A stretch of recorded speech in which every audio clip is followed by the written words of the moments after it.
Meera. Sir আপনি? হ্যাঁ আমি। ওয়াও, এই ড্রেস পরতে তোমাকে অনেক লাগতেছে।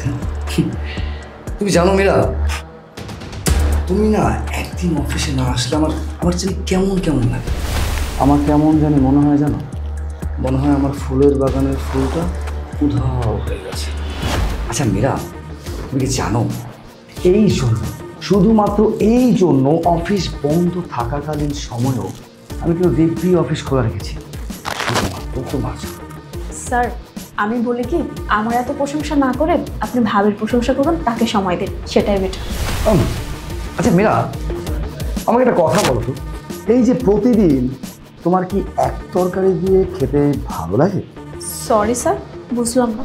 মানে আমি তোমাকে এটাই বোঝাতে চাইছি যে আমরা একটা দিন বাইরে লাঞ্চ করলাম, একটু ঘোরাফেরা করলাম, দুজনের সাথে একটু পার্সোনাল টাইম স্পেন্ড করলাম। আর তুমি চাইলে আমরা ভালো কোনো রিসোর্টেও যেতে পারি, বা তুমি যদি চাও তাহলে অফিস শেষ করে আমার বাসায়ও আসতে। স্যার আমি আপনার সাথে লাঞ্চও করবো না, ডিনার অ্যাটেন্ড করবো না, প্লিজ মাফ করবেন। শোনো, এখনো তোমার আমাকে অনেক কিছু দেওয়া বাকি আছে। আমার কাছ থেকে দাও, আমার কাছ থেকে নাও।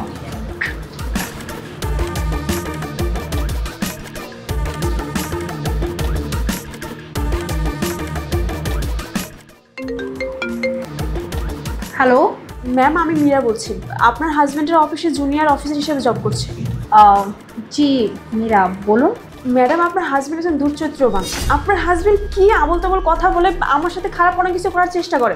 দেখেন, আপনার হাজব্যান্ডকে ভালোই ভালো বলে দেবেন ভালো হওয়ার জন্য, অফিসের কলিগের সাথে কীভাবে ব্যবহার করতে হয় আপনার হাজব্যান্ডের কোনো শিক্ষা নাই। যদি ফার্দার আপনার হাজব্যান্ড আমার সাথে খারাপ ব্যবহার আবার করার চেষ্টা করছে, তাহলে কিন্তু আমি এর শেষ দেখে ছাড়ব।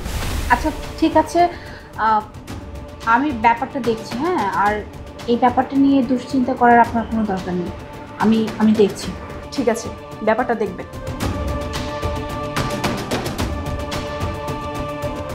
মীরার সাথে তোমার কি ঝামেলা চলতেছে? কোন মীরার কথা বলছো? কেন, ওই যে তোমার জুনিয়র কলিগ মীরা, তাকে তুমি বিরক্ত কেন করো?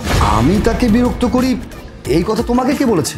শোনো, মীরা নিজে আমাকে কল করে এই কথা বলছে। What nonsense! হ্যাঁ, ও তোমাকে একটা কথা বললো আর সেই কথা তুমি বিশ্বাস করেছো? আরে এইসব কথা ও কার বিরুদ্ধে বলেনি বলো? ওর ধান্দাই তো হচ্ছে মানুষের বিরুদ্ধে এসব কথা বলে দেওয়া। আর সবচেয়ে বড় কথা কি জানো, ও সব সময় সবার অ্যাটেনশন পাইতে চায়, কিভাবে করে বসদের মন জুগাবে, কিভাবে করে প্রমোশন পাবে, এই সবের ধান্দায় থাকে। এই জন্য যার তার নামে এইসব ব্লেম দিয়ে থাকে। তাই বলে তুমি এই কথা বিশ্বাস করতে পারলে যে আমি ওর মতো একটা মেয়েকে ডিস্টার্ব করতে যাব? আরে আমি ওকে কেন ডিস্টার্ব করতে যাব? ও তো পারলে আমার কোলে এসে বসে, আর নালিশি বা কেন করতে যাবে তোমাকে? তুমি যা বলতেছো সত্যি বলতেছো তো? আর ও যে মিথ্যা কথা বলতেছে তার কি প্রমাণ? লিসেন, বর্তমানে কর্পোরেট যুগে হ্যাঁ, এরকম উপরে উঠা নামার জন্য অনেক মেয়ে আছে যারা এইভাবে করে কাজ করে যায় শুধুমাত্র বসকে খুশি করার জন্য।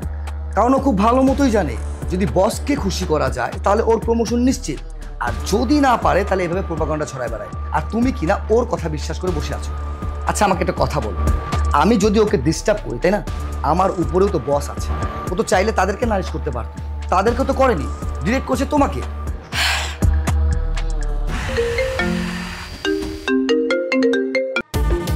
হ্যালো, হ্যাঁ বলুন। শোনো, আগে না নিজের চরিত্র ঠিক করো, তারপরে এসো আমার হাজবেন্ডের চরিত্র নিয়ে কথা বলতে। আরে নিজের যোগ্যতায় বসো না, শুধু শুধু হাঁড়ি টোপ মেরে কতদিন আগাবে শুনি? এই মহিলা, আপনি কি পাগল? কি উল্টাপাল্টা কথা বলছেন? আপনার মাথায় আসলে সমস্যা আছে। এই মেয়ে, একদম উল্টাপাল্টা কথা বলবি না, খবরদার। উল্টাপাল্টা কথা বললে না একদম থাপ্পড়ায় কিন্তু দাঁত ফালাই দেবো। হ্যাঁ, আমার হাজবেন্ড কিন্তু উল্টাপাল্টা কথা, আমার হাজবেন্ড যদি তোকে বিরক্তই করে থাকে তাহলে তুই সেটা অফিসে না জানিয়ে তুই সেটা আমাকে কেন জানাচ্ছিস? হ্যাঁ, তোদের মতো মেয়েদেরকে আমি খুব ভালো করেছি, তোরা এরকম ব্ল্যাকমেল করে না নিজেদের পজিশন নিতে চাস। ওকে ফাইন, নেক্সট টাইম আপনার হাজবেন্ড যদি আমার সাথে খারাপ কিছু করতে আসে তাহলে আপনার হাজবেন্ডের বলে দুঃখ আছে। আরে যা যা যা, আসছে আবার আমাকে হুমকি দিতে। শোন, আমার হাজবেন্ডকে যদি তুই অন্যায়ভাবে ফাঁসাইতে চাস না তাহলে আমি কিন্তু তোর খবর একদম পড়ে ছাড়বো, কথাটা মাথায় ঢুকায় নে।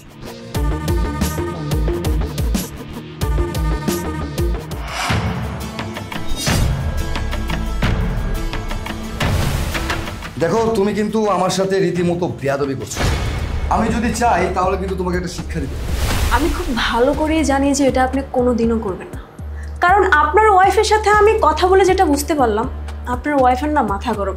আর আমার জানা মতে আপনার মতো এত সুন্দর হ্যান্ডসাম একটা ছেলে কখনো এরকম ওয়াইফের সাথে ভালো মতন বনিব না, কখনোই হবে। এই জন্যই তো অফিসের যতগুলো মেয়ে কলিগ আছে সবার সাথে আপনি টাইম পাস করতে চান, আর আমার সাথে আপনি যতই রাগারাগি করেন, রাগ দেখান, কিন্তু ভিতরে ভিতরে তো আপনি আমাকে অনেক বেশি পছন্দ করেন। আপনিও এটা চান যে আপনার সাথে আমি ডেট করি। ও, তার মানে তুমি সব কিছুই বুঝতে পেরেছো, আর এটাও বুঝতে পেরেছো যে তোমার উপর কি ধরনের পানিশমেন্ট আসবে, আর এই জন্য তুমি আমার সাথে সমঝোতা করতে চাইছো, রাইট? স্যার, আমি না একটা ভুল করেছি।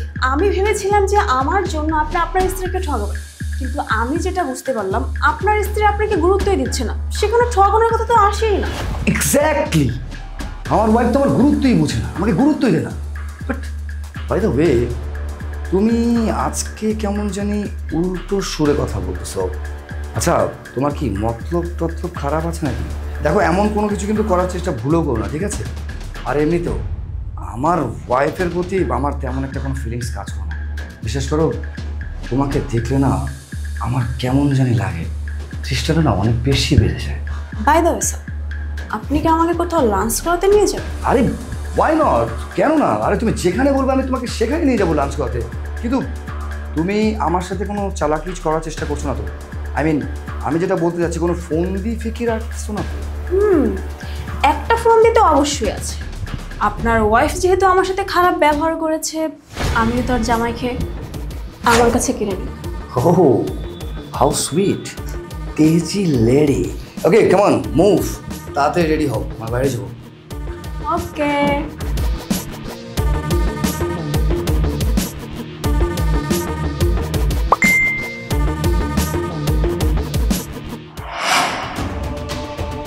দাঁড়াও।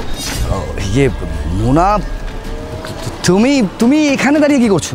আমি কোথায় যাচ্ছিলাম এটা না হয় পরে বলি, আগে তুমি বলো তুমি কই যাইতেছো?